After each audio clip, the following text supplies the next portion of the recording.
Fala galera, estamos on. Boa tarde a todos e a todas.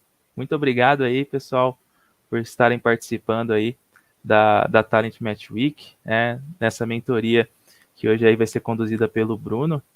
Muito prazer, Bruno, muito obrigado por estar aqui conosco. Olá pessoal, tudo bom?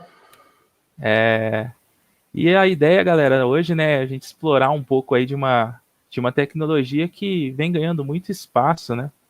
Que são os sistemas de mensageria, né? E aí o Bruno vai poder explorar aí da teoria à prática. Eu acho que vai ficar uma abordagem muito interessante, né? Porque por mais que seja um tema que pode oscilar em termos de complexidade, eu acho que vai ser interessante a gente conseguir entender ali a teoria disso, né? O porquê desenvolver soluções, né? Para que um sistema de mensageria pode ser usado para conseguir dar mais flexibilidade nas suas soluções, né? Então a gente vai conseguir sair ali da teoria e ver um pouco também da prática aí com o Bruno nesse tema que tá hypado aí na comunidade, né, Bruno? Com certeza, é um assunto muito importante, muito divulgado também. É isso aí. Pessoal, para quem não me conhece, eu sou novo na DIU aqui, né? Meu nome é Venilton, eu sou Tech Lead aqui da área de educação e eventualmente eu vou estar aparecendo nas lives aqui com vocês. Então, muito prazer aí para quem não me conhece. E acho que a gente já pode dar início, Bruno. Fique à vontade aí para se apresentar e falar um pouco mais aí sobre como é que vai ser a mentoria de hoje. Muito obrigado mais uma vez. Alô, Venilton. Então, pessoal, meu nome é Bruno Grossi, eu sou arquiteto sênior aqui no Banco Inter, ou Inter, como a gente chama agora. Eu estou aqui no banco tem cerca de 7, 8 meses, mas já tenho 18 anos de carreira, um mestrado em sistemas distribuídos e tudo mais. E dentro do banco, eu trabalho no time de plataformas, que é um time que tem que estar sempre à frente dos problemas do banco, tem que estar sempre buscando novas soluções para poder facilitar o time de outros desenvolvedores. Hoje a gente tem cerca de 800 desenvolvedores, se não me engano, dividido em vários times, em vários produtos diferentes. E o time onde eu estou hoje, que é o time de plataformas, é o time que trabalha para facilitar a vida dos outros desenvolvedores. Então a gente está aqui trabalhando a favor dos outros desenvolvedores. Então a gente busca tecnologias novas, busca soluções, desenvolve frameworks e pavimenta o caminho para que o desenvolvimento se torne cada vez mais fácil para a gente poder escalar e tornar o desenvolvimento de novos produtos cada vez mais fácil, né? Então, a gente tem hoje, se não me engano, mais de 100 produtos diferentes dentro do banco. Então, esses produtos são desenvolvidos por diversos times diferentes. E o nosso papel é esse, é de criar soluções para que o desenvolvimento desse produto seja cada vez mais fácil e mais tranquilo de se criar novos produtos. Tá? No treinamento de hoje, nós vamos... deixa eu compartilhar a tela aqui. Então, como disse o Venilton, no treinamento de hoje nós vamos falar dos sistemas de mensageria. O que é o sistema de mensageria, o que é a arquitetura baseada em eventos, que é um mecanismo que a gente usa muito aqui no banco. Né? Usamos ele de diversas formas, para diversas soluções diferentes. Tá? Por exemplo, um exemplo bem que todo mundo vai conhecer o sistema de Pix. O Pix hoje ele é um sistema de mensageria que roda entre bancos diferentes. Né? Então você vê a importância que esse mecanismo está tomando. Então a ideia é que a gente entenda o que é uma mensageria, entenda o que é uma arquitetura baseada em eventos, por qual que é a sua importância e qual que é e quais são as diferentes formas de se implementar essa arquitetura. Vamos passar também por alguns dos mais famosos sistemas, mecanismos de mensageria que tem no mercado, e vamos ver na prática, usar o Kafka na prática aqui para mostrar como é que ele funciona. Ok? Lembrando que isso aqui é uma conversa, então sempre que vocês tiverem dúvida, por favor, perguntem. Eu não vou estar lendo as mensagens, mas o Venildo está aí para me ajudar e trazer as dúvidas de vocês. Fiquem à vontade para perguntar quando quiserem, tá? E tomar uma água aqui e vamos começar. Bom, como requisito básico aqui, eu imagino que vocês já estão, né, aprendendo a programar, já aprenderam a programar em Java, já conhecem alguns conceitos básicos de API, redes, né, como funciona a comunicação entre um sistema e outro. Mas também, se você não entende, não se preocupe, a gente também não vai entrar a fundo na nuance dessas questões. Mas eu estou entendendo que vocês já sabem isso, ok? Passar aqui por alguns conceitos que são importantes para a gente, meio que para a gente estar conversando com todo mundo, mas também que conceitos que eu acho que já viram em outras apresentações. Primeiro, a ideia de microserviço, né? O que é um microserviço? Quando a gente fala em microserviço, microserviço nada mais é que uma técnica para estruturar, quebrar as aplicações em diversas coleções de serviços, né? Aqui no banco mesmo, a gente tem cerca de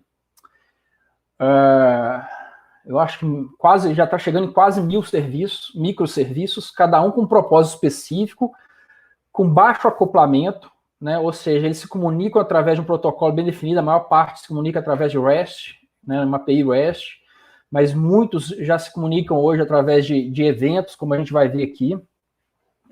Então, isso gera um baixo acoplamento, por quê? Porque eles podem ser desenvolvidos por times diferentes, né, por pessoas diferentes, podem ser evoluídos, cada um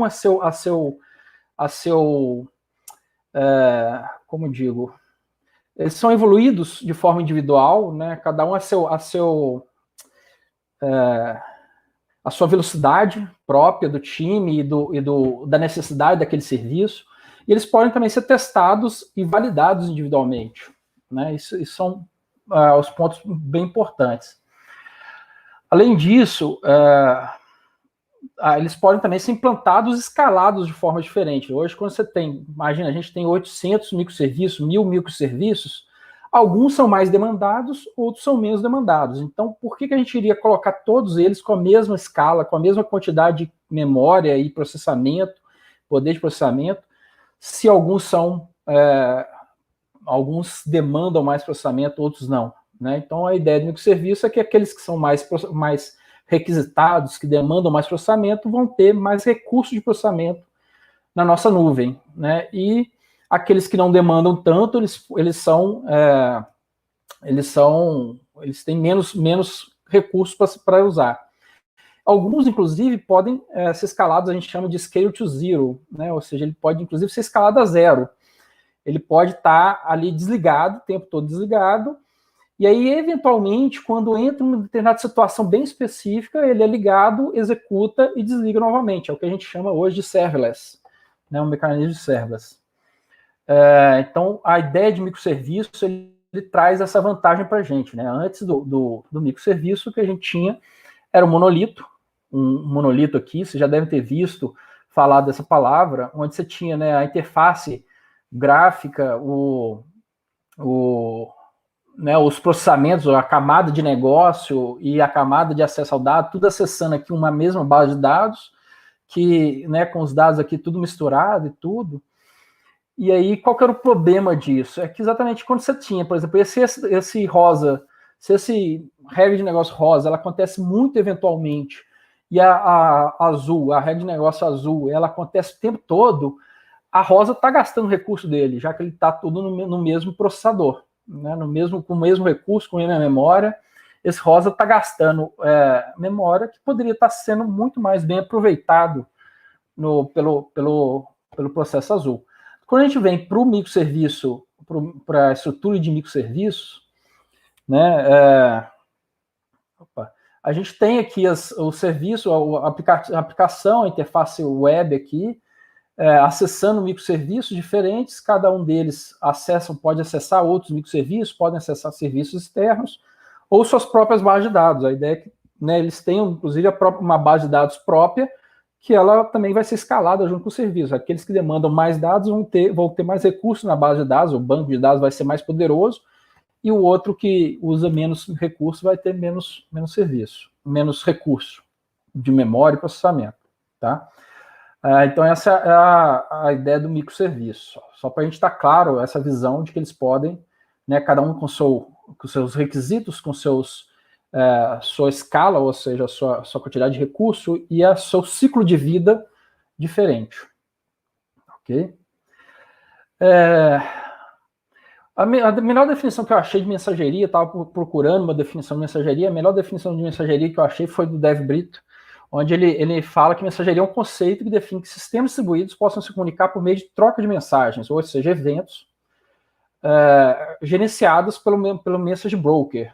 Ou seja, o message broker ele é um servidor de mensagem onde cada microserviço ou cada sistema, né, conhece esse broker, conhece esse servidor, deposita ali a sua mensagem e o outro microserviço que também conhece aquele servidor, ele vai acessar ali para poder buscar as mensagens que interessam a ele. Tá?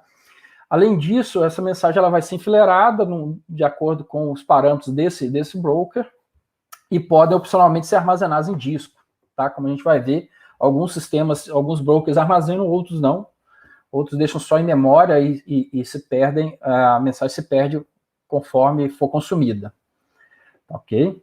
Mas o importante é que ele garanta que essa mensagem vai ficar lá até que alguém consuma aquela mensagem. Esse é o ponto importante desse broker. Só para a gente ver, então, um pouquinho disso, vamos ver aqui a arquitetura. Falar da arquitetura de eventos, ou arquitetura baseada em eventos.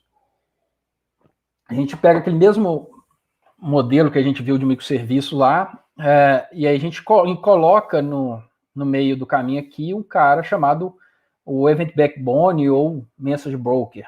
Tá? Observa que a gente não está eliminando aqui de jeito nenhum o uso de API, né, da API REST, ou o padrão que você quiser usar, né, gRPC, o padrão que você quiser usar aqui para comunicação. Quando você quer uma comunicação uma comunicação síncrona, né, você usa uma API. Mas quando você pode usar uma comunicação assíncrona, ou seja, que você manda uma requisição e aí você pode ou não receber aquela resposta e essa resposta pode demorar, aí você usa o backbone, o message broker aqui, ou event backbone.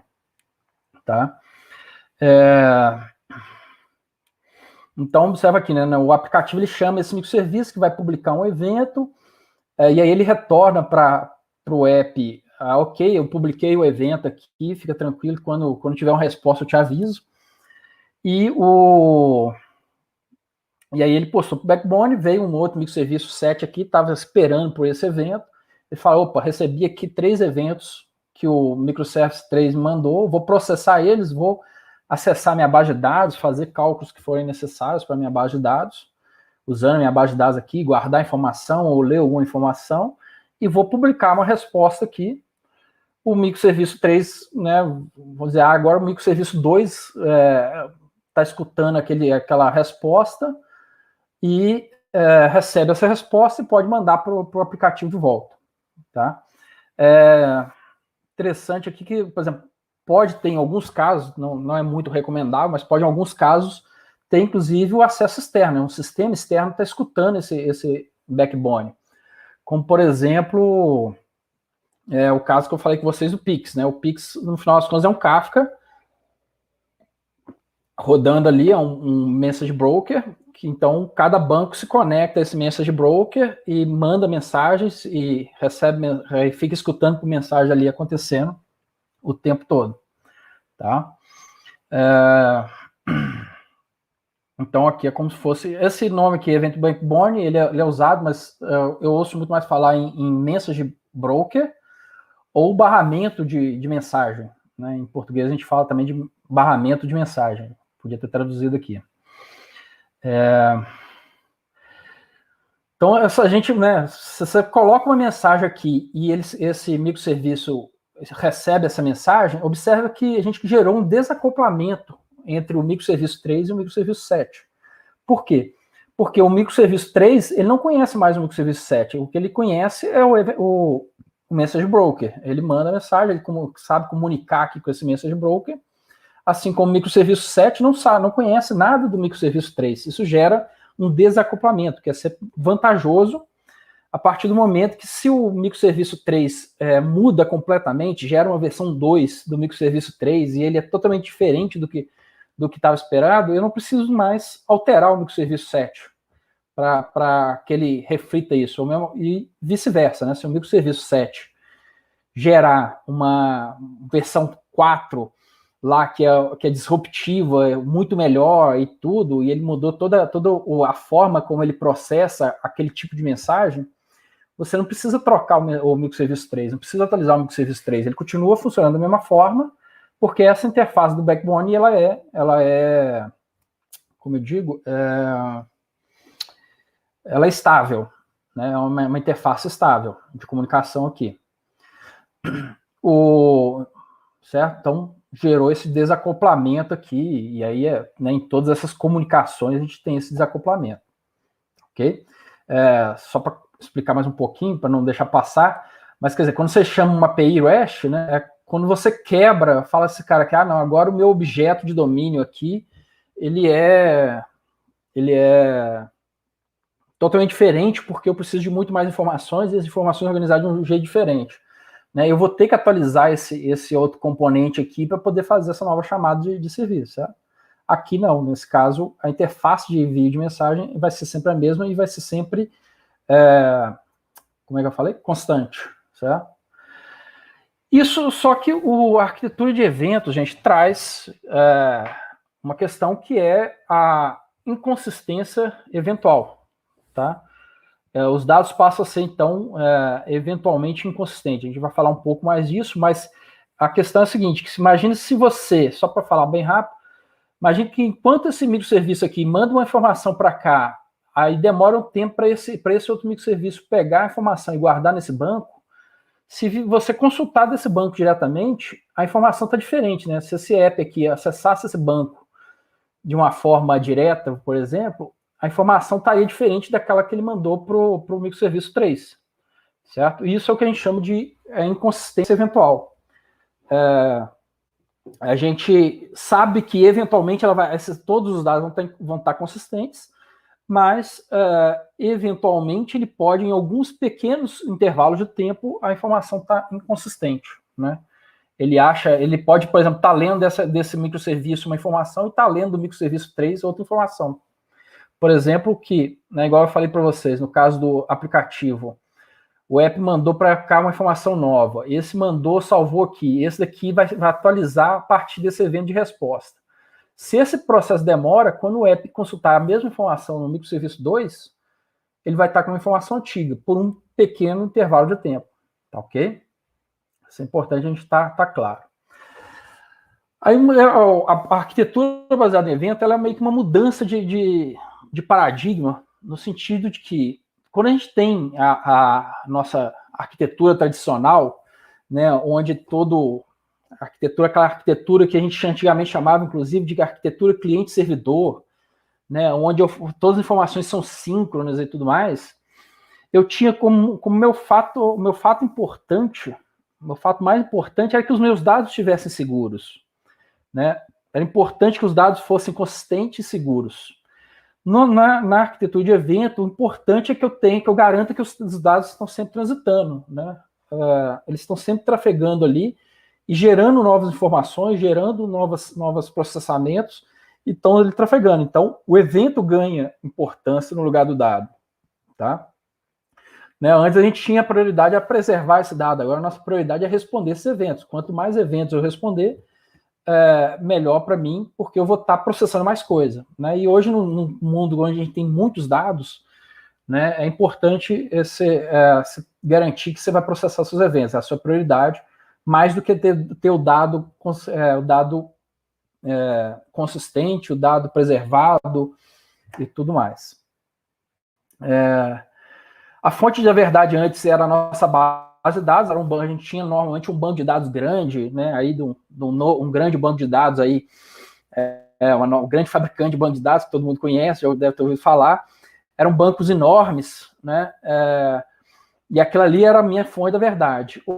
Hoje, a minha fonte da verdade numa arquitetura baseada em eventos não é a minha base de dados, e sim o meu log de eventos, ou seja, tudo que eu recebo de evento, eu logo isso no arquivo, vou gerando um log, esse log é imutável, a gente vai ver isso mais quando for falar do Kafka. Esse log ele é imutável, então a pessoa não consegue, ninguém consegue ir lá e alterar o log. Então essa é a minha fonte da verdade. Se eu precisar, se por algum momento eu perder todos os dados, eu tenho esse log para poder reprocessar todo ele de novo, reprocessar todo esse log e gerar os mesmos dados no final das contas, tá? Por isso a minha fonte de verdade é o log de eventos, porque são os eventos que geram dados, ok? Antes a TI era considerada um repositório de dados, um simples repositório de dados, né? Você lembra lá, por exemplo, num sistema de supermercado, por exemplo, né? Aquela interface gráfica ali nada mais é do que uma interface, né, feita ali em Delphi, por exemplo, para o seu repositório de dados, para os seus dados que estão no banco de dados, ok? Agora a TI não, a TI numa arquitetura baseada em eventos, ela passa a ser o sistema nervoso do negócio, bem na ideia de sistema nervoso como o nosso mesmo, né? No final das contas, pensa no seu cérebro, né? O seu cérebro, ele mais importante é que ele continue sempre processando os sinais que ele recebe, né? Quando você queima, quando você está dando uma palestra, quando você está lendo alguma coisa, é importante que ele esteja processando, né? Ele não é um simples repositório de dados, concorda? Então, a arquitetura baseada em eventos ela é muito mais como um sistema nervoso como o nosso, né? Ele tem que estar sempre ligado e processando e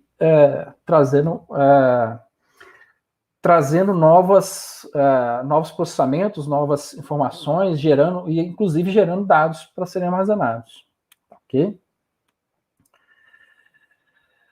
Vou tomar mais um copo d'água.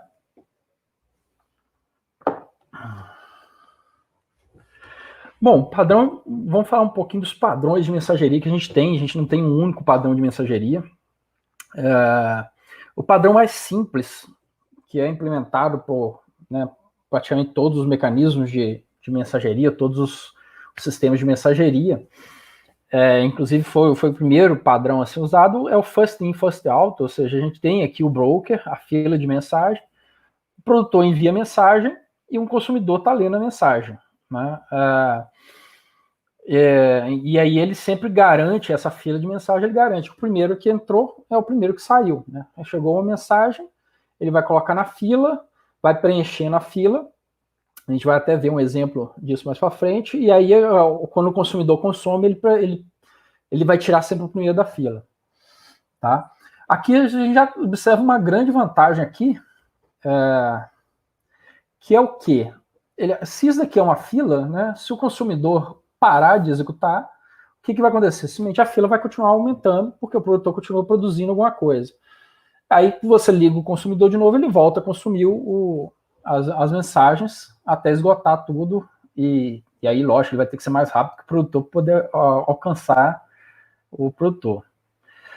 Tem um outro mecanismo de mensageria, um outro padrão de mensageria, que é o point-to-point message, que é o quê? É o remetente manda para um destinatário específico, tá? Então, ele vai colocar na fila de mensagem, eu estou mandando uma mensagem para o destinatário A, por exemplo, um exemplo disso, por exemplo, é o sistema de e-mail, né? Imagina, o e-mail é um sistema de mensageria, no final das contas, onde você manda você manda uma mensagem ali para Bruno, né, de fulano de tal, certo? Então, ele vai mandar a mensagem, vai colocar nessa fila, que ele vai tratar as mensagens, e só o destinatário específico daquela mensagem é que vai poder receber. Se tiver outros destinatários, eles não vão ver aquela mensagem, eles vão ver só as mensagens que são para ele. São específicos para ele.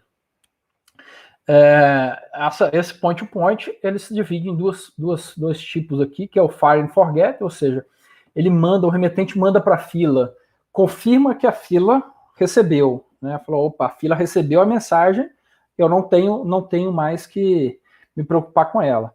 No segundo request reply, ele vai ter uma fila de envio da mensagem e vai ter uma fila de resposta. Ele vai mandar a mensagem para o destinatário e vai receber uma resposta através de outra fila, né? Vai ficar esperando que o destinatário responda a ele. Isso é muito usado, por exemplo, no sistema de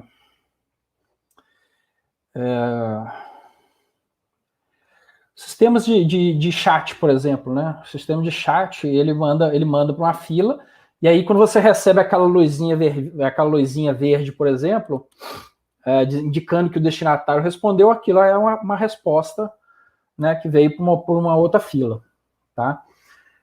Hoje em dia, inclusive, muitos dos mecanismos de chat usam baseado em eventos, né? Essa estrutura aqui. Então ele manda, né? O remetente mandou mensagem para o destinatário, ele recebeu um EC ali do destinatário, falando, opa, o destinatário leu essa mensagem, tô ok. E aí, quando você desabilita o conhecimento, ele vai bloquear esse acesso aqui a essa resposta, dizendo que você não tem mais acesso a isso, a essa informação.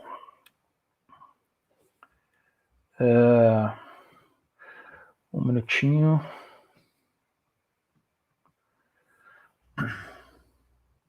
Bom, um outro padrão também, esse muito usado, é o padrão Publish Subscriber. Ele é bastante utilizado. A gente também chama conhecido como PubSub, tá? Eu acredito que esse foi o mecanismo que eu mais usei assim. Ele faz o publicador, né? Os publicadores mandam para um tópico específico. E aí, cada componente que quiser receber uma informação, de informações sobre algum tópico, ele vai se subscrever a esse aqui, vai fazer uma inscrição nesse tópico e falar, toda mensagem que eu quiser, que chegar aqui, eu quero receber. E aí, todos eles vão receber a mesma mensagem, né? Então, o publicador A mandou a mensagem, chegou essa mensagem aqui. Depois, esse aqui mandou a mensagem, chegou para todos eles. O publicador C mandou para o tópico A e todo mundo recebeu. Aqui o tópico B, né, tem um subscriber só, né, o publicador mandou para esse tópico B, só esse cara que se inscreveu no tópico B que recebeu, ele não se inscreveu no tópico A, ele poderia se subscrever ao tópico A também, mas ele optou por escrever só nesse tópico B e recebeu só essa mensagem. Um caso muito claro para a gente ver aqui é o sistema de grupos, né, de mensagem, o sistema de mensageria, o sistema de chat, né? Quando você tem um grupo, né, como a gente falou que no anterior a mensagem 1 para 1 ela funciona dessa forma aqui. Quando você tem grupo, né, ele usa esse mecanismo aqui, tá? Onde todo mundo, né, qualquer um que mandar a mensagem, todo mundo que estiver no grupo vai receber essa mensagem também. E né, se a pessoa está no grupo B, sozinha, só ela vai receber essa mensagem. Mas isso pode ser usado também em muitos outros casos, tá? Aqui dentro, por exemplo, no banco, a gente tem um sistema que publica todas as transações, ele publica todas as transações que são feitas. Aqui eu estou falando de bem alto nível, tá, gente? Lógico que não é tão simples assim, mas né, toda transação que você faz na sua conta é publicada nesse tópico. E aí vem vários componentes aqui, vários outros microserviços se inscrevem nele. Um, por exemplo, para poder fazer auditoria, né, que vai depois ficar anotando lá e verificando, ok, essa transação está válida, realmente foi ok, aí manda para o Banco Central, por exemplo. Né, um outro, por exemplo, que vai ficar escutando ali, vai gerar aquele PDF que você recebe por e-mail. Eu não sei se o banco de vocês faz isso, mas o meu faz. Aqui no Banco Inter, né, todo pagamento que eu faço, ele me manda um e-mail com o comprovante da mensagem, né? O outro, por exemplo, pode estar ouvindo e falando, pode mandar um push para o meu celular, avisando, você recebeu uma transação. Inclusive, acabei de receber essa mensagem agora, né? Você recebeu um depósito. Opa, já fiquei feliz ali. Isso é um mecanismo desse daqui, né? Então, que fica microserviços diferentes ficam escutando uma mesma fila para poder executar operações diferentes, né? Mandar e-mail, mandar SMS, mandar notificação no celular, poder fazer auditoria para o Banco Central, mandar informação para o Banco Central, ou coisas desse tipo. Tá ok?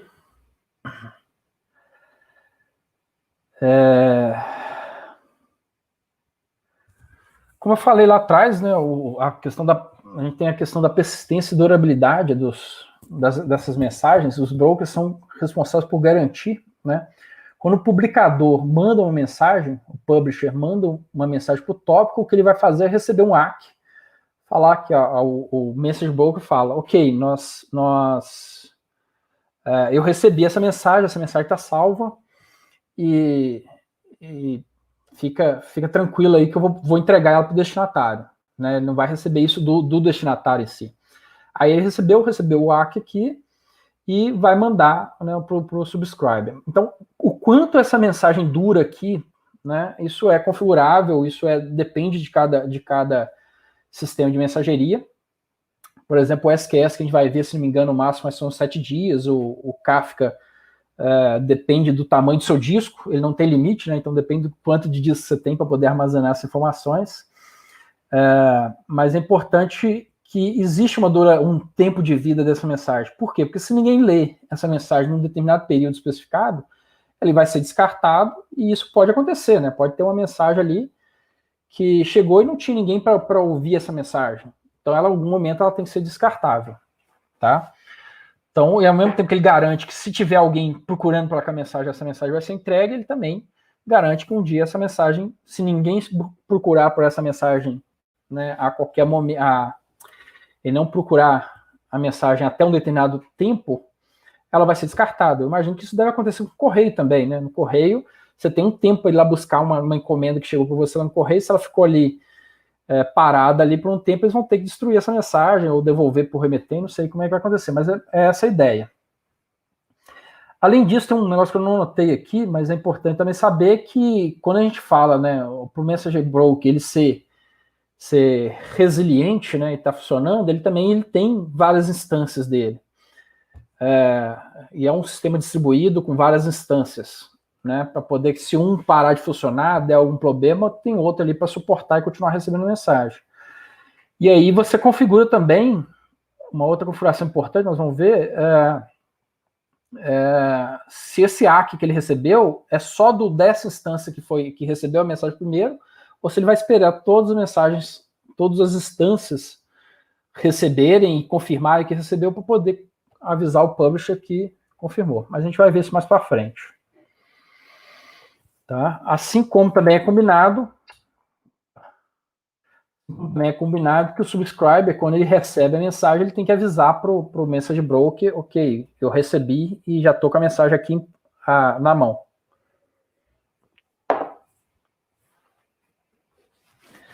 Existe um outro modelo também, hoje está sendo bastante difundido, principalmente pelo Kafka, que eu ouvi falando aqui, que é o streaming de eventos. Tá? O streaming de eventos nada mais é do que você ter um fluxo de eventos que vão acontecendo sempre capturados em tempo real,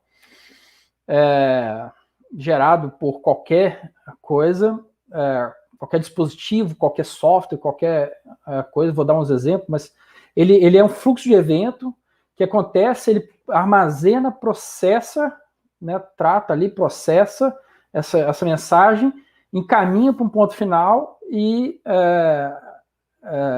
é como se fosse assim, você tem aquela ideia do evento, né? Você tem o publicador e o destinatário, mas no meio do caminho você tem um cara ali que processa aquela mensagem e transforma ela de alguma forma antes de entregar para o próximo pro subscriber. Tá? Isso é o que a gente chama de stream de eventos. O mais famoso que implementa esse tipo de coisa é o Kafka, que é o que a gente vai ver aqui mais para frente. Esse fluxo de evento, inclusive, eles podem ser gerados por vários mecanismos diferentes, igual eu tinha falado, né? Isso é muito usado, por exemplo,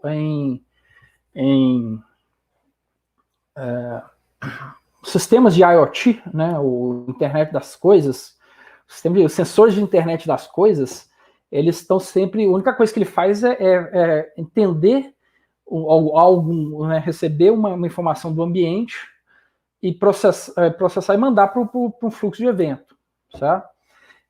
Eu já vi isso muito isso funcionando em fazendas, né? Fazendas, você tem sensores, pequenos sensores ali em fazendas totalmente automatizadas, pequenos sensores que medem ali a umidade da terra, a umidade do ar, várias componentes ali que estão no negócio e vai mandando para um outro dispositivo. Então ele fica o tempo todo mandando, em tempo real, informações sobre como está a terra naquele ponto específico, né? Então, esse é um exemplo de stream de eventos importante. Aí ele tem que ser transformado para que quando chegar lá, quando você for processar e plotar isso no mapa, ele já está de uma forma mais entendível, né? Mas isso pode gerar, né? O seu dispositivo móvel mesmo está gerando o tempo todo para o Google informações, né? O serviço em nuvem pode estar gerando ali. Deixa eu ver um exemplo também de. Quando você navega na web, por exemplo, o Google Analytics, por exemplo, ele está sempre capturando tudo que você está fazendo ali, certo? Isso também seria um fluxo de stream de eventos, tá? Então, caso de uso, né? Processar pagamentos e transações financeiras em tempo real. Os sistemas de bolsa de valores, né? Que precisam estar ali o tempo todo. Você mandou uma ordem para a bolsa de valores, ela tem que pegar aquilo ali, tem que casar com o book lá no book de compra e venda, processar aquilo ali e ver se bateu ali, se deu um match, né, de acordo com o tipo de ordem que você mandou. Então isso tem que ser feito baseado em eventos e stream de eventos, porque realmente tem que ser em tempo real. Um outro caso de uso também é monitorar carros, caminhões, frotas, né? Já vi muito pessoal usando isso, ou já li, na verdade, eu nunca vi não, mas já li. Né, dos dados de IoT, como eu falei com vocês, coletar ali informações, por exemplo, vocês já viram, né, quando você está navegando, você pesquisa alguma coisa no Google, rapidamente aparece uma propaganda no Facebook com você e tal, isso tudo passa por um stream de eventos. Monitorar pacientes em questões hospitalares, né, com cuidados hospitalares ali em casa, porque esses pacientes hoje em hospitais mais modernos, eles fazem isso e estão monitorando o tempo todo. Então, assim, né, você tem um dispositivo ali ligado no seu dedo que está monitorando ali, está mandando informação para um sistema centralizado. Conectar, armazenar e disponibilizar dados dos produtos, servir como base para plataforma de dados. A plataforma de dados hoje usa isso muito, né? No Banco Inter mesmo a gente tem nosso lake de dados que ele recebe informações desde navegação no aplicativo até transações ali anonimizadas, é claro. Busca fontes de vários dados, busca dados de várias fontes diferentes, e aí ele usa um Kafka ali para poder processar esse dado e armazenar ele no nosso lake de dados. Tá? Vamos falar aqui um pouco dos sistemas que a gente tem disponível, de alguns sistemas que a gente tem disponível no mercado hoje. Um cara que era muito famoso até pouco tempo atrás, eu acho que ainda é famoso, na verdade, eu parei de trabalhar com ele, que é o RabbitMQ.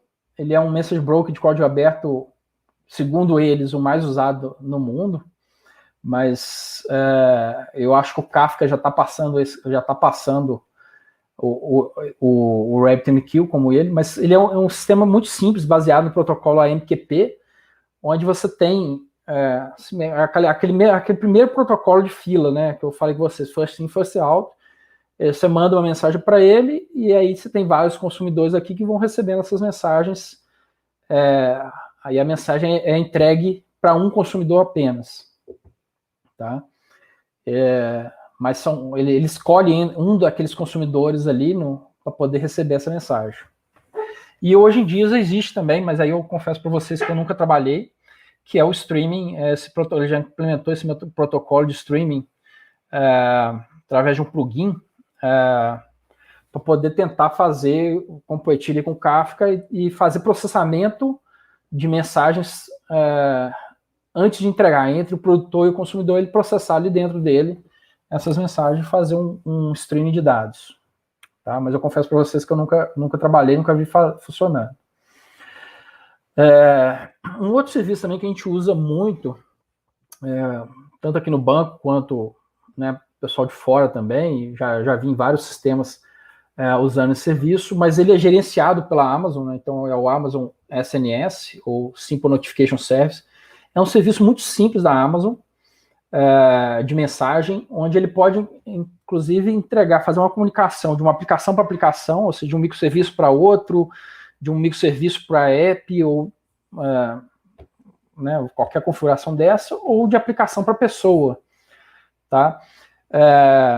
Então, na aplicação para aplicação, ele pode funcionar como um sistema de mensageria, como o RabbitMQ ali, que tem o produtor e o consumidor, né, um pub-sub, tá? Naquele padrão pub-sub, então qualquer um se inscreve para receber, e aí ele vai receber o tópico, ele mandou para o destinatário. Esse destinatário pode ser o Amazon SQS, que a gente vai ver a seguir, um Lambda, que é um sistema de serverless, pode ser um endpoint qualquer de HTTPS, ou o que você imaginar e for plugável lá no SNS. Importante que ele é baseado em push, ou seja, esse serviço ele vai entregar a mensagem, né? Ao invés de você do serviço vir e buscar a mensagem nele, ele que vai fazer a entrega da mensagem, tanto no mecanismo de aplicação para aplicação, quanto aplicação para pessoa. Aplicação para pessoa aqui, esqueci de comentar, é quando a gente fala de SMS, por exemplo, ou mandar push direto para o dispositivo, mandar um e-mail. Ou seja, são coisas que são destinadas a uma pessoa para que ela leia, ao invés de ser destinada a um outro sistema. Tá?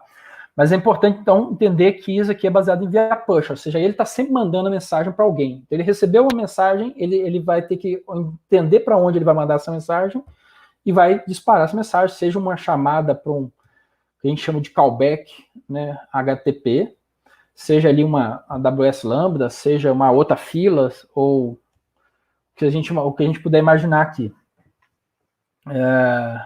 Assim como o SMS também é um envio, né? Então ele vai mandar o SMS, você não precisa ir lá e pedir, tem algum SMS, ligar para ele e falar, você tem um SMS para mim? Certo? Então isso é importante entender que o mecanismo de push. Isso é muito usado aqui dentro, a gente usa muito esse mecanismo como ele é bem simples de fazer, a gente tem tópicos ali que entregam no SQS, porque ele manda ao mesmo tempo para o SMS e para o SQS para poder ser processado por outros sistemas. Tá? Então o SNS ele é muito bom nesse sentido. O SQS é o Amazon Simple Queue Service, que é uma espécie de RabbitMQ, ou eu não sei exatamente em que ele foi baseado, mas ele é como se fosse um RabbitMQ gerenciado pela Amazon, né, hospedado, gerenciado pela Amazon. É um serviço de fila que permite armazenar, né, enviar, armazenar e receber mensagem. Igual eu falei para vocês lá atrás, esse armazenamento eu acho que ele tem um limite de 7 dias, essa mensagem está lá armazenada, e ele é um sistema baseado em pool, né? É aquela ideia de que o produtor manda a mensagem para ele, e ele não sabe para quem entregar. Ele sabe que se alguém ir lá buscar, eu quero uma mensagem para essa fila, me dá a mensagem dessa fila, ele sabe entregar, mas ele é baseado em pool, né? O outro serviço tem que ir lá e buscar dele, ok? Assim como o RabbitMQ também funciona dessa forma. Mas só para a gente diferenciar, porque esses dois serviços da Amazon são muito parecidos. O SQS, inclusive, se não me engano, foi o primeiro serviço disponibilizado pela AWS, né, lá há quase 20 anos atrás, 15 anos atrás, não sei, foi o primeiro serviço disponibilizado, então ele é bem antigo, bem utilizado por todo mundo.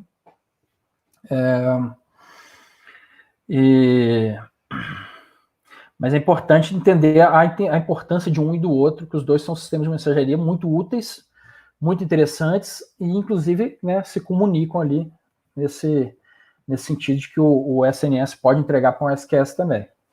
Ok?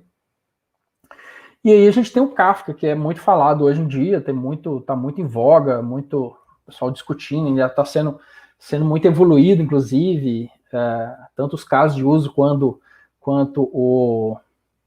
a implementação dele, né? Ele é uma plataforma distribuída, open source, desenvolvida em Java, inclusive, tá? Você pode pegar lá o código-fonte, ele foi desenvolvido, o Kafka foi desenvolvido pelo pessoal da LinkedIn, criado internamente dentro da LinkedIn, depois foi liberado, né, no GitHub como open source, tá? E aí depois alguns desses funcionários que desenvolveram o Kafka lá dentro saíram, criaram a Confluence, que é uma empresa hoje que ajuda no desenvolvimento do Kafka. Ela não é a dona do Kafka, mas ela trabalha exclusivamente desenvolvendo o Kafka. Ele permite alto throughput, disponibilidade, escalabilidade e um armazenamento permanente. Igual eu falei com vocês, ele não tem um limite de tempo para armazenamento, o limite dele é o tamanho do seu disco. Quanto mais você tiver de disco disponível para armazenar, e aí hoje você tem soluções de disco muito baratas, esse é o limite de armazenamento dele, ele pode manter ali por anos a informação. Tá? Ele também é tolerante a falhas, né? Se um servidor, igual eu falei com vocês mais atrás, ele tem vários servidores replicados, né? É um cluster, no final das contas. E aí, se um falha, os outros continuam a funcionar normalmente, elegem um novo mestre ali automaticamente e continuam funcionando. É muito bem bolado, muito, muito bem feito isso aí.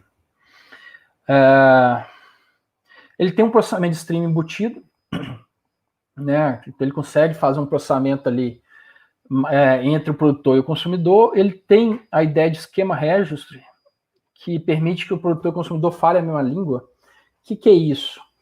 É importante aqui a gente saber do esquema registry. Eu não consegui fazer um exemplo para mostrar para vocês, mas a gente usa isso muito aqui no banco, que é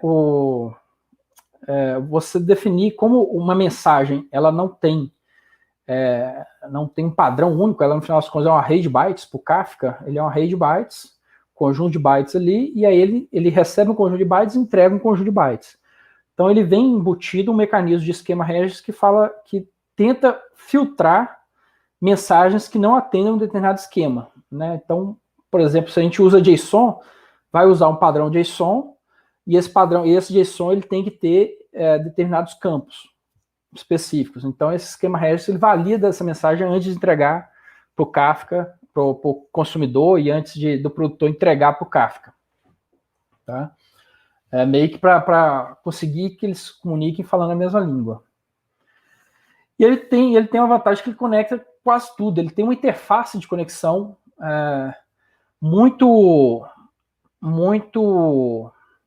simples, né? Igual eu falei com vocês, baseado em array de bytes, que ele pode se integrar a tudo. Aqui eu ia colocar um slide a mais aqui, que eu acabei não colocando, mas a gente tem, por exemplo, um sistema que lê, muito usado o Kafka, para você ler alterações no banco de dados, que é o que a gente chama de CDC, que são alterações, qualquer alteração que tiver num Postgres, num banco de dados Postgres, ou num banco de dados Oracle, ele gera um log de alteração. Então existem sistemas, como o Dremel, se não me engano, que lê esse log e gera eventos Kafka, né? E aí a gente pode, no nosso Data Lake, receber essas informações e processá-las.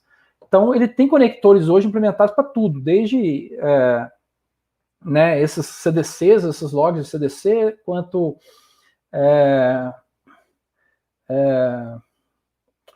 todas as linguagens podem gerar eventos em Kafka, praticamente todas as linguagens. Tem conectores para mecanismos de push, para poder mandar push. Então, essa interface única Connect, ela serve tanto para o produtor quanto para o lado do consumidor. Então, ele pode receber um evento ali e gerar um push automaticamente. Pode mandar SMS via um sistema de mensageria Twitter, por exemplo. Já existe lá um Connect pronto. Então, é uma comunidade muito forte e que está muito desenvolvendo sempre conectores para todos os problemas que aparecem por aí de dados. Tá? Para a gente visualizar um pouco aqui esse tópico, rapidamente, né, só para reforçar um pouco esse conceito.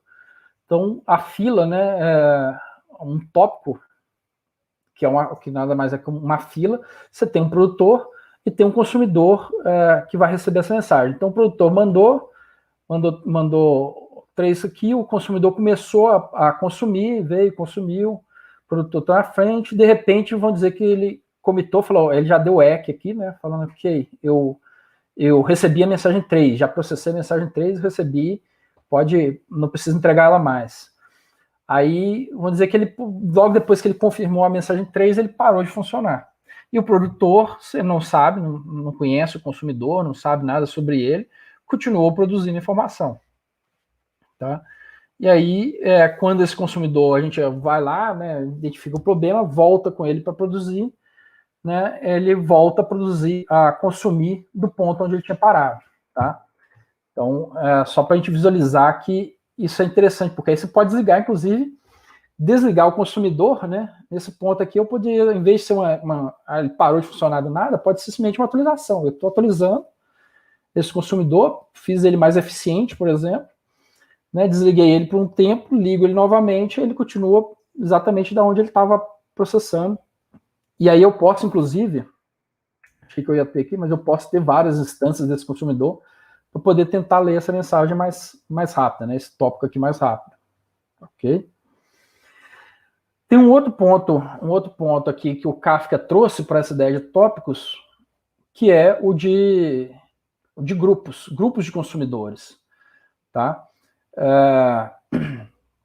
Quando você tem, né, vários tópicos aqui, vários subscritores lendo, então ele recebeu cada mensagem vai ser entregue para um único consumidor de um determinado grupo. Tá?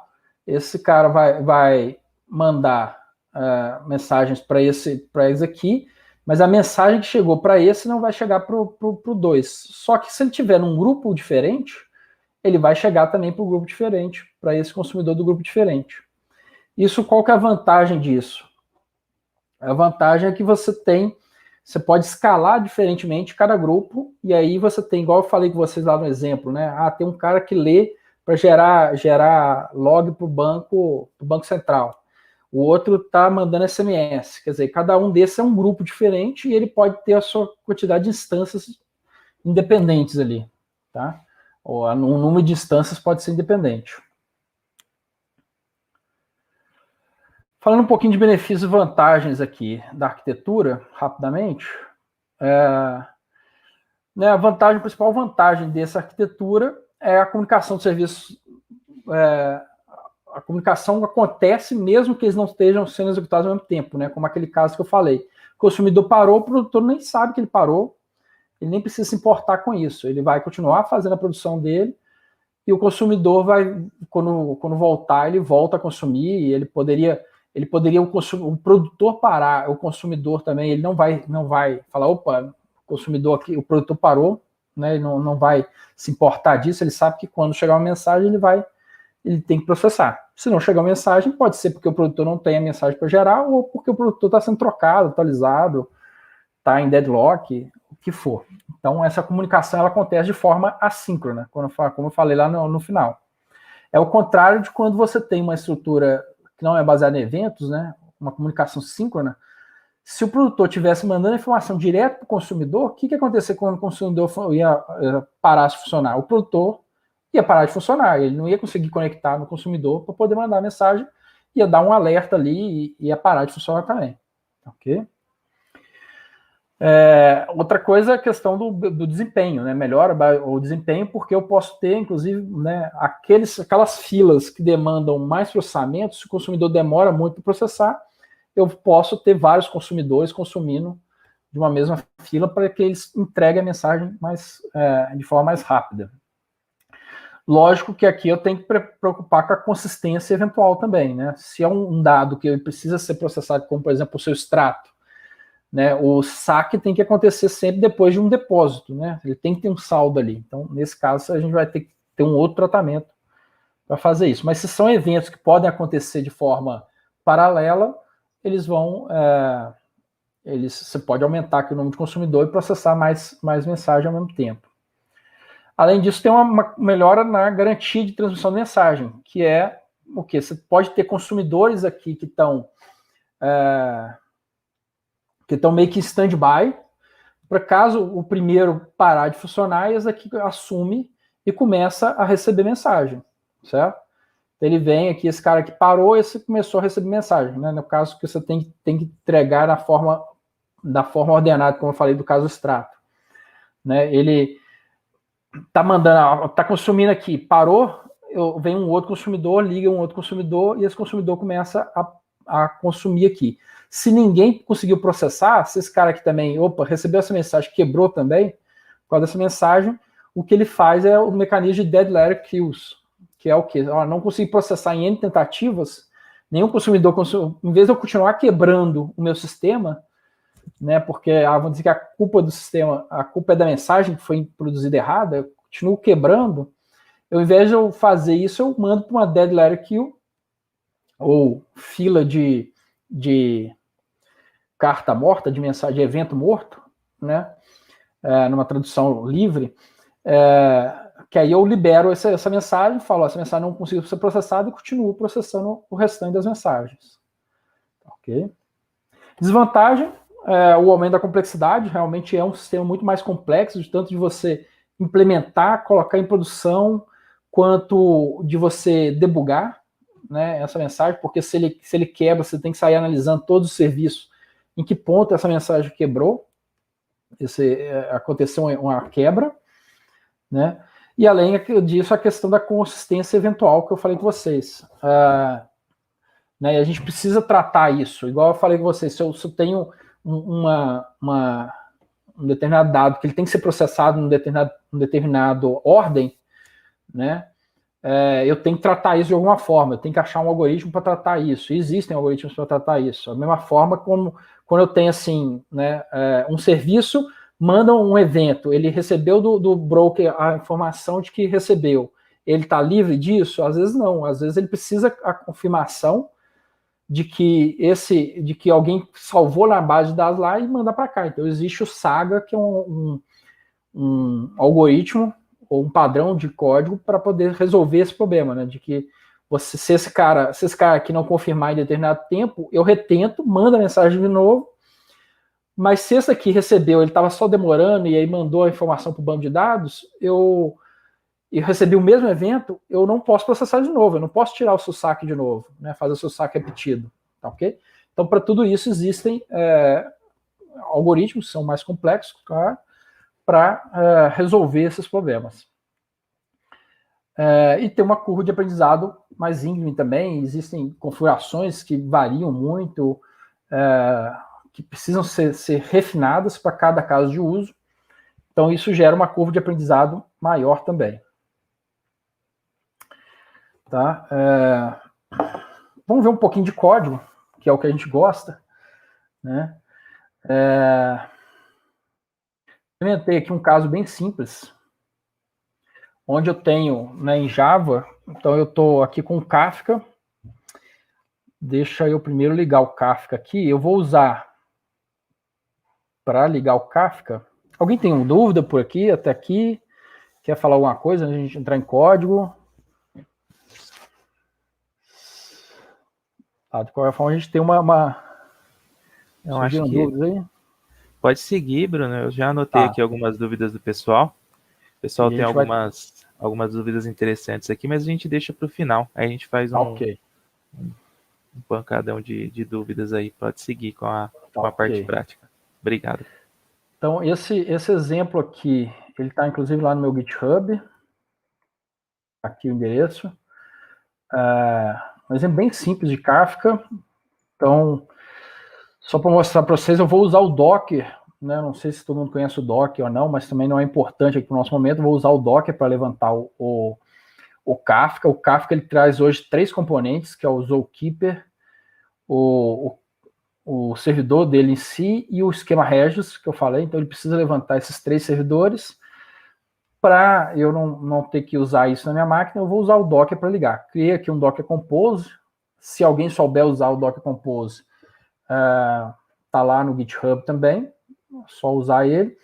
Se não souber, é só instalar, tem uns tutoriais na internet de como instalar para rodar. Aqui eu vou dar um docker compose up. Então vou ligar esses servidores.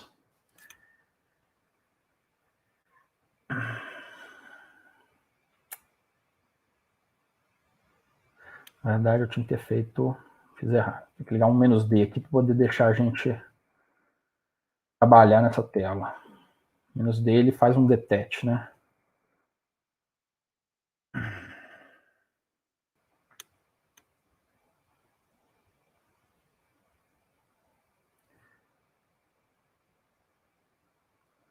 Minutinho, tô esperando ligar. Vamos passar para o código enquanto ele liga. Cadê meu mouse? Sumiu. Ué. Aqui o código bem simples, ele pega o tópico aqui da linha de comando, configura algumas coisas, por exemplo, qual que é o endereço do servidor que vai estar no meu localhost, já que eu estou rodando no Docker local. Aqui ele fala que para ele mandar um EC em todas as mensagens, ele vai mandar automaticamente aquela confirmação de que recebeu, né? Não,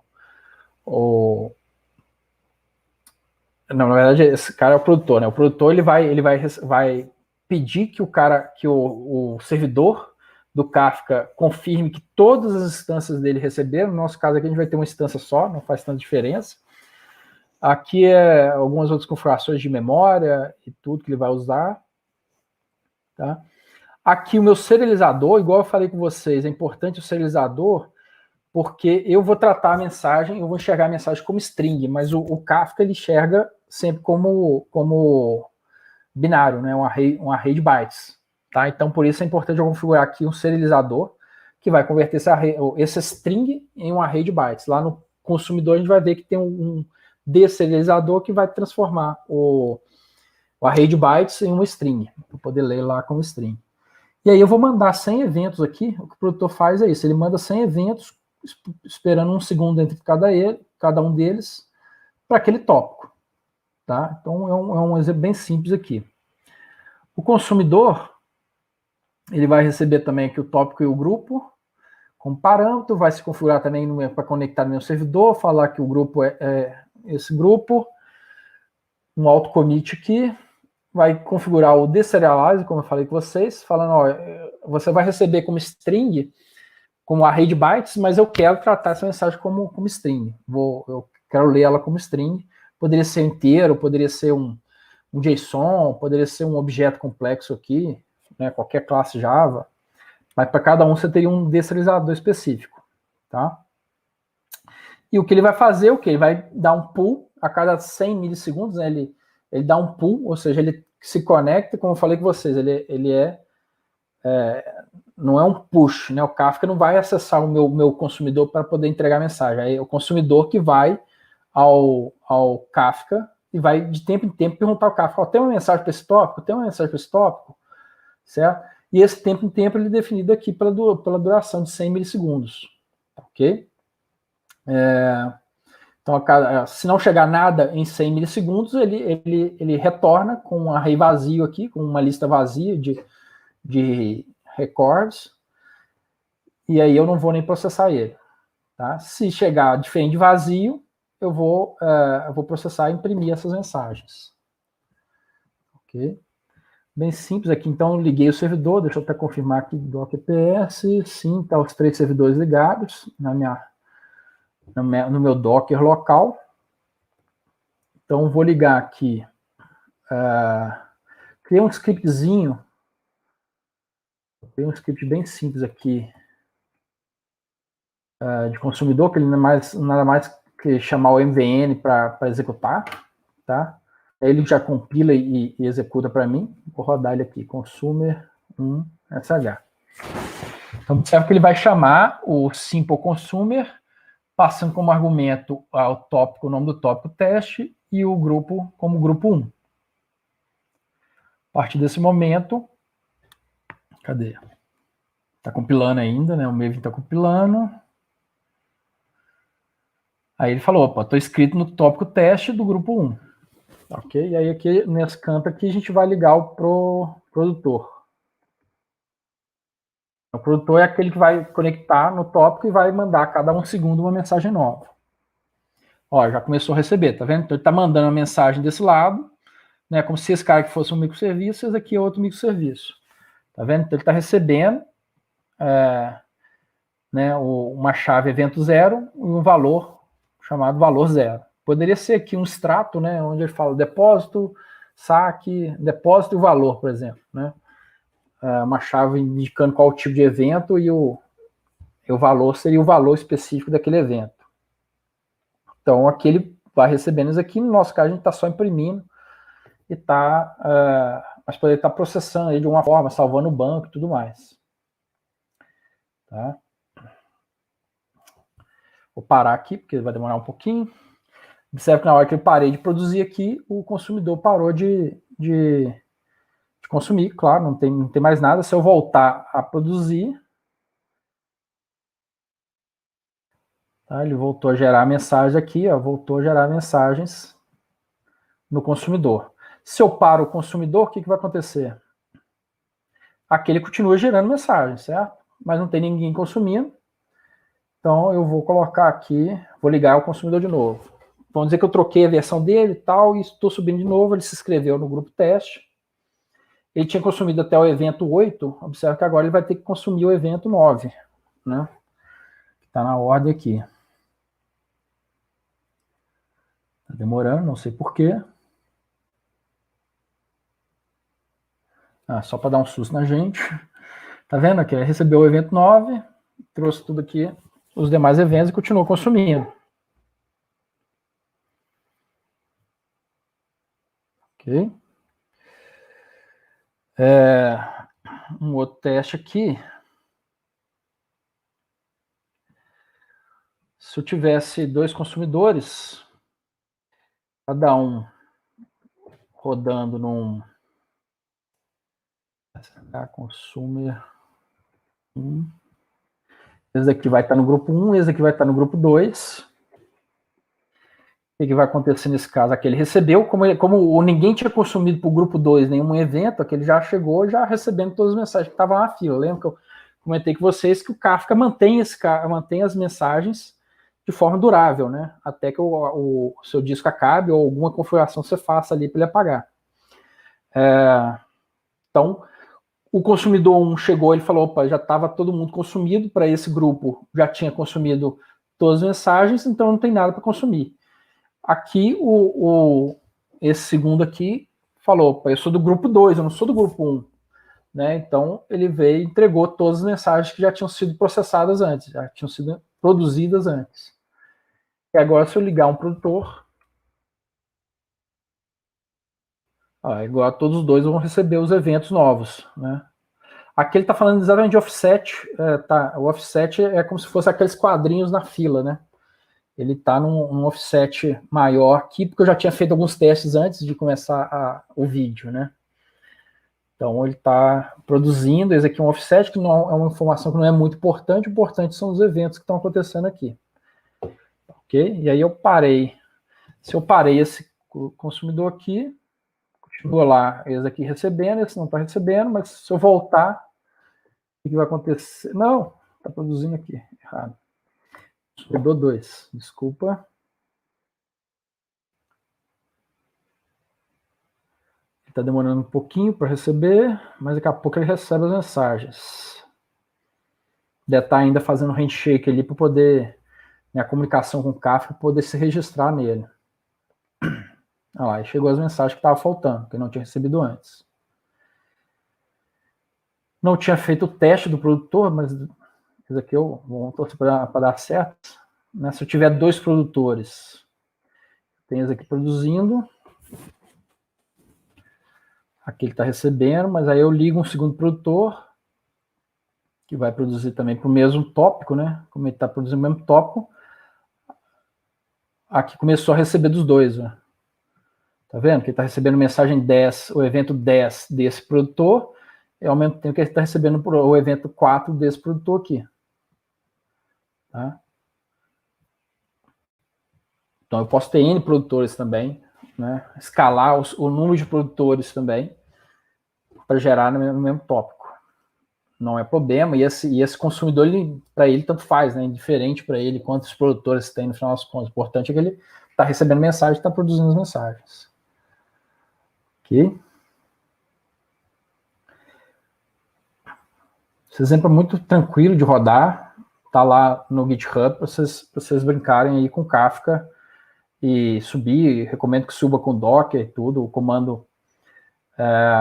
Depois eu posso colocar mais especificações, esqueci de colocar um readme lá nesse projeto, mas eu posso colocar lá de como roda. Tá? Aqui algumas referências, uns livros que são muito importantes para ler, quem quiser se especializar mais. O I Love Logs, ele fala muito do Kafka, ele foi uma grande referência para a gente quando a gente estava tentando entender o que era o Kafka, né? É uma grande referência hoje, e tem esses outros também. Confesso que eu não li todos eles, eu conheço mais esses 2 primeiros aqui, tá? Mas os outros também são bem referência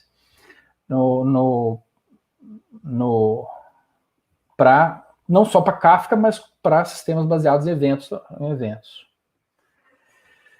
E estou aberto a dúvidas. Show de bola, Bruno. Cara, muito obrigado aí por todo esse conteúdo. Acho que deu para entender aí, inclusive, uma série de alternativas, né, de serviços de mensageria. Eu acho que isso é bem importante, né, saber que existe uma série de alternativas e que diferentes soluções... Tanto de oferta de software, soluções, mas também de mecanismos internos ali. E é um mundo de coisas para estudar que a gente não dava para falar nesse tempo todo. Eu tentei trazer exatamente aquilo que eu achava que era mais importante para vocês começarem a estudar e espero que vocês se empolguem e animem e continuem estudando. Podem me procurar no LinkedIn se quiser buscar mais informações e tudo, a gente pode trocar uma ideia por lá também. Sim, e eu acho que é um tema que acabou ganhando uma relevância muito grande até por conta da evolução das arquiteturas das aplicações, né? Como você mesmo falou, a arquitetura baseada em microserviços favorece demais ali, né? Você ter um serviço de mensageria como interface de comunicação entre esses microserviços para desacoplar mesmo a solução, né? Então, acho que foi sensacional, cara, foi muito bom, um conteúdo muito rico aí. Eu vou passar para algumas perguntas do pessoal, tem umas perguntas bem legais aqui. Vou começar aqui com a primeira do Euler Nóbrega.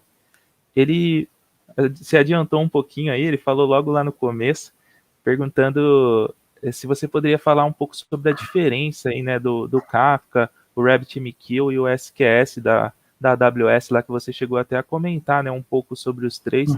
Se puder passar um panorama aí de algumas diferenças fundamentais, acho que seria legal. Boa pergunta, valeu pela pergunta, Euler.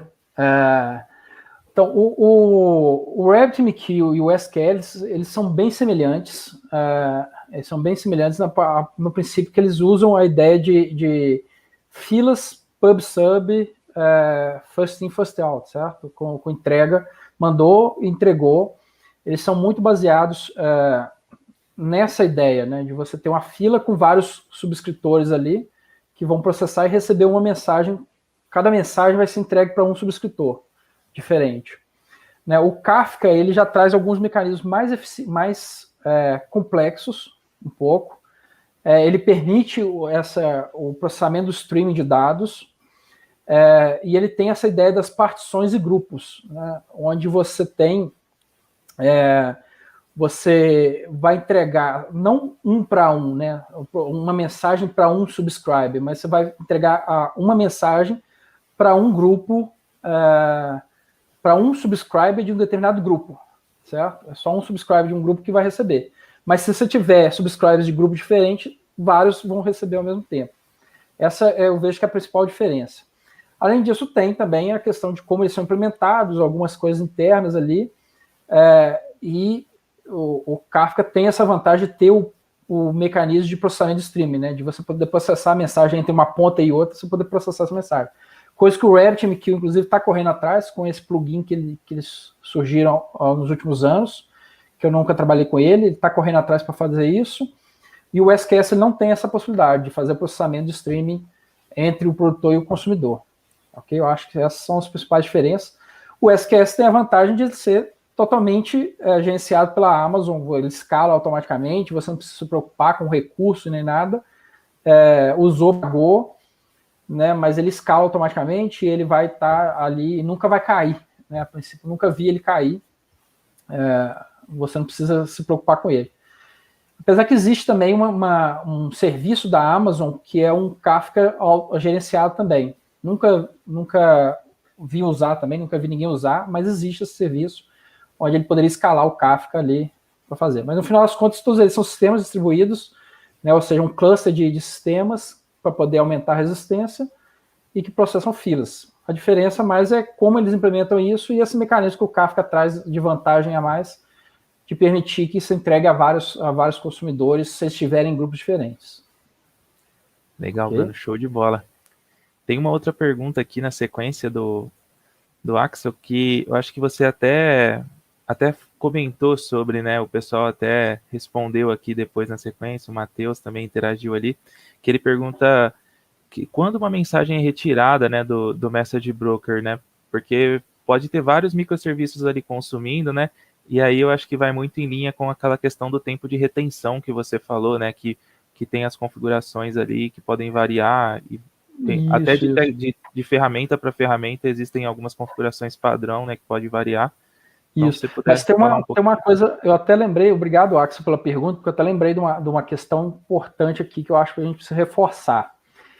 Existem duas coisas. Uma é a mensagem ser apagada. Eu não sei se você está perguntando do retirado, mas uma é ao momento que a mensagem é apagada definitivamente, deixa de existir. E a outra é a mensagem, ao momento em que a mensagem vai deixar de ser entregue ao consumidor. Por que isso? Porque, voltando lá no SQS, por exemplo, que é o mais simples deles todos, se ele entregou para o consumidor, né, o consumidor buscou a mensagem, pegou aquela mensagem, falou, opa, eu recebi a mensagem, está aqui na minha mão. Aí ele entrega, ele faz um EC, que a gente chama de EC, ou Acknowledge, né? A EC é a abreviação de Acknowledge. Ele fala, ok, estou com a mensagem, e ela está entregue, eu confirmo que ela está entregue. A partir desse momento que ele fala isso, essa mensagem nunca mais vai ser entregue a outro consumidor, certo? Porque ele falou, opa, eu recebi e processei essa mensagem. Esse é o primeiro momento onde a mensagem deixa de ser recebida. Por quê? Porque se o consumidor não der o EC em determinado tempo, ele pode pegar essa mensagem e entregar para um outro consumidor, tá? Então, o primeiro momento é esse momento que ele deixa de ser entregue. Então, ele vai deixar de ser entregue para outro consumidor porque ele recebeu o EC.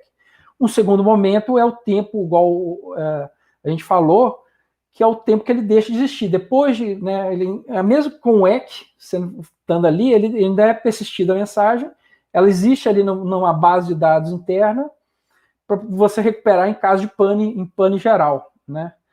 Mas em algum momento, seja 7 dias ali no padrão da SQS, ou seja, 1 ano no caso do Kafka, ou acabar seu disso no caso do Kafka, ele vai deixar de algum momento aquela mensagem realmente vai ser efetivamente apagada.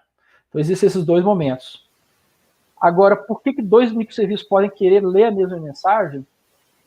Tem o caso do que eu falei com você, que às vezes eles podem fazer coisas diferentes com essa mesma mensagem. Por exemplo, um vai mandar e-mail com comprovante, o outro vai mandar um SMS, e um outro microserviço vai gerar o log lá para o Banco Central. Eu nem sei se esse log existe não, tá, gente?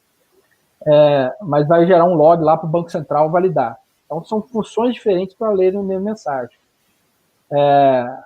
Mas também pode acontecer esse caso em que um microserviço pegou a mensagem, ficou com ele muito tempo, não conseguiu processar, está ali demorando demais para fazer, o outro microserviço pega a mensagem e vai processar ela, e aí você tem que tratar o caso se esse daqui desagarrar e começar a processar também, tem que tratar esse caso de inconsistência eventual.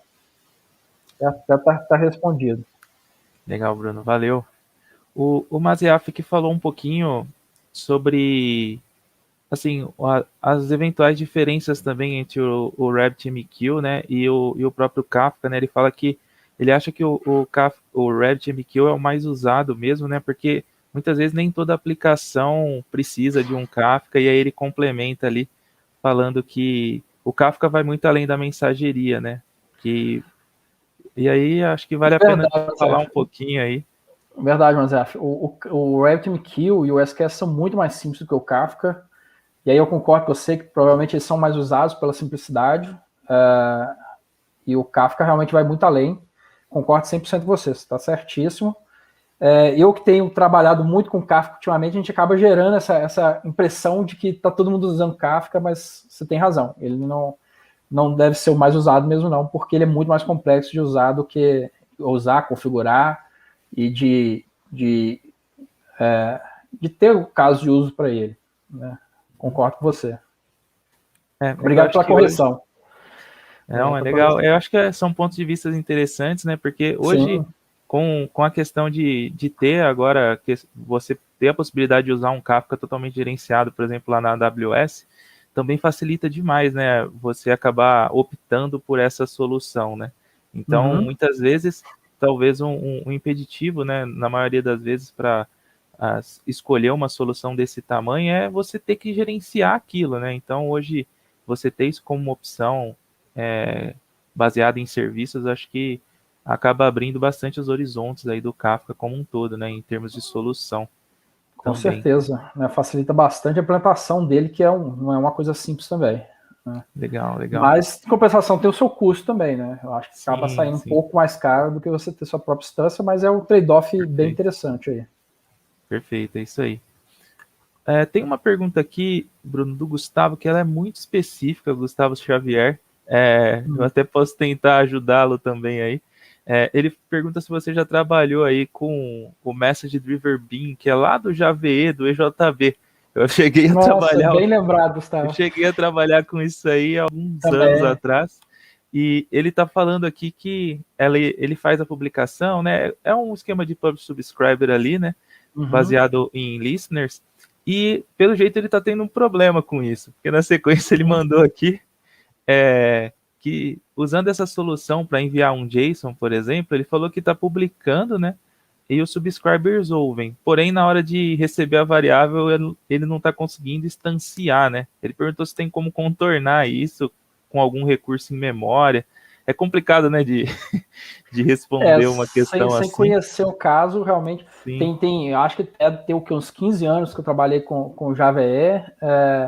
Já faz bastante tempo, eu não vou saber de cabeça, Gustavo, mas se quiser entrar em contato comigo lá pelo LinkedIn, a gente pode trocar uma ideia e eu entender mais a fundo o seu problema e a gente resolve isso. Mas bem lembrado que esse mecanismo de mensageria já vinha lá, né, não é uma coisa nova, e já vinha desde lá da 15, 18 anos atrás, existia esse mecanismo lá no JVE, que hoje foi tudo trazido para dentro do Java ali, boa parte dele.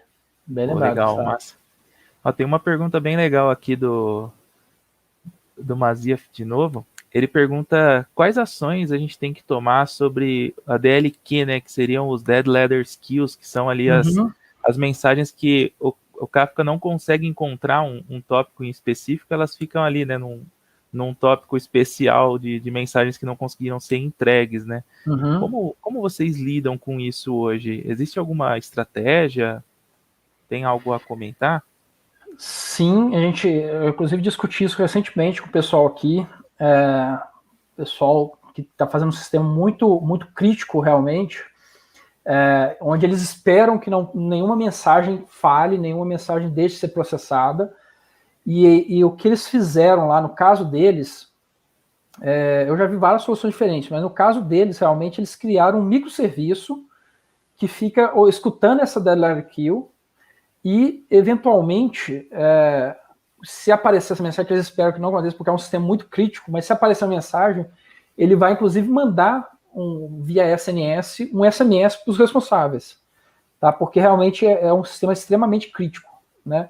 Então, o que fazer com ela? O importante é que ela tenha informação quanto mais informação ela tiver sobre o problema que aconteceu, é mais fácil você recuperar daquele problema, entender o que está acontecendo. Então, o tempo que ela foi gerada, né, em que momento que foi gerada, se ela conseguir guardar qual é o erro que foi gerado ali, é importante também.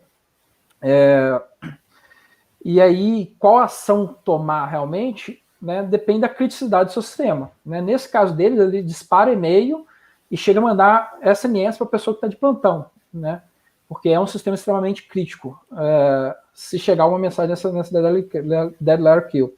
E aí, o que eles vão fazer com essa mensagem, no final das contas? Eles têm que pegar todo o log, né, entender o que está nessa mensagem que chegou ali, e pegar todo o log do sistema. O sistema deles é todo completinho de log, loga tudo, né, para que eles consigam recuperar o tempo que aconteceu, o que deu erro, e poder tentar recuperar isso, né? Inclusive, o Kafka é um cara que não tem dead letter kill. A gente implementou um sistema, eu fui até responsável por isso, né, de implementar um sistema para implementar um dead letter kill em cima do Kafka, mas e aí com mais informações, que é o que eles precisavam lá, né? A gente gera uma dead letter kill, mas ele vai trazer essas informações de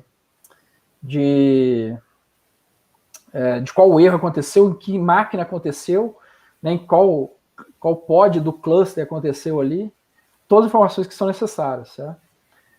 Então é isso, a ação que ele tem que tomar é ativar alguém, né? Se é um sistema crítico, ele vai ativar alguém, chamar essa pessoa, a atenção dessa pessoa, dispara um alerta lá no New Relic também, que é o nosso sistema de monitoramento, e aí eles têm que tomar uma ação manual, né, sobre o que fazer com esse erro, ok?